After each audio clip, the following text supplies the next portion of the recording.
You hear a song you love in a beer commercial, then a car commercial the next week, then a streaming service intro by Friday. The independent band you discovered 3 years ago is suddenly everywhere a brand needs a soundtrack. You start to wonder if they sold out. But this band has always been independent. Their merch table at concerts has hand-printed shirts. Their old interviews talk about refusing major labels. 2 years ago, they would have said no to every one of these placements. Now they say yes to all of them. Something fundamental changed about the math of being a musician. Here is how the math actually works. A song on Spotify plays once. The platform records a stream. That stream pays the artist roughly 1/3 of a penny. You need 3 streams to earn a single cent. You need 1,000 streams to earn a few dollars. The counter ticks fast. The payment ticks slowly. Stretch the math further. 1 million streams sounds enormous. Most bands never get there. A song with 1 million streams on Spotify earns roughly $3,000 total. That is split between the band members, the label, and the publishing rights holders.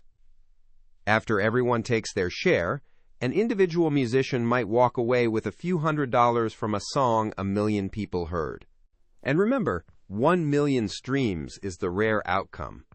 The vast majority of independent musicians have catalogs that total fewer streams than that across their entire career. The streaming model rewards a very small number of artists at scale, while the rest watch the counter tick without ever crossing into livable income territory. Streaming pays musicians like the lottery pays players. A handful win huge. Everyone else funds the system. So musicians needed something else. They needed money that came in larger chunks and arrived predictably. The replacement turned out to be a different industry entirely. An industry that had been around for decades but had not previously been the main source of musician income. It is called sync licensing, and it is now the dominant way working musicians stay working. Here is the math of a sync deal. A song placed in a major beer commercial pays anywhere from $5,000 to $50,000 for a single use. A song placed in a popular streaming show can pay similar amounts. One sync placement can earn a musician more than an entire year of streaming, sometimes more than several years.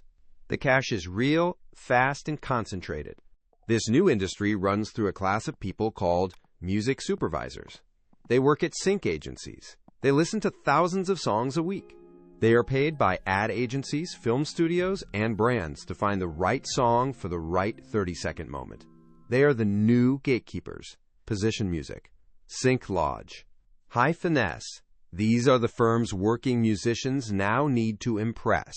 The chain is short and the gates are few. Band, supervisor, agency, brand. Money flows back through that exact chain. Once musicians know where the money comes from, they start writing for that purpose. A song designed for sync has specific constraints. It cannot contain swearing. The hook must arrive within 30 seconds. The chorus must be punchy. The lyrics must be ambiguous enough that they can mean something to a beer brand, a car brand, or a fast food brand without contradiction.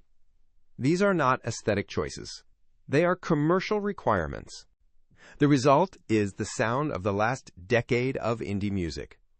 Choruses arrive faster. Instrumentation has gotten cleaner and more compressed. Vocals have become more emotional but more generic. Sad songs that could fit a beer commercial. Hopeful songs that could fit a car commercial. Songs designed to work in any 30-second cut without breaking the mood the brand wanted.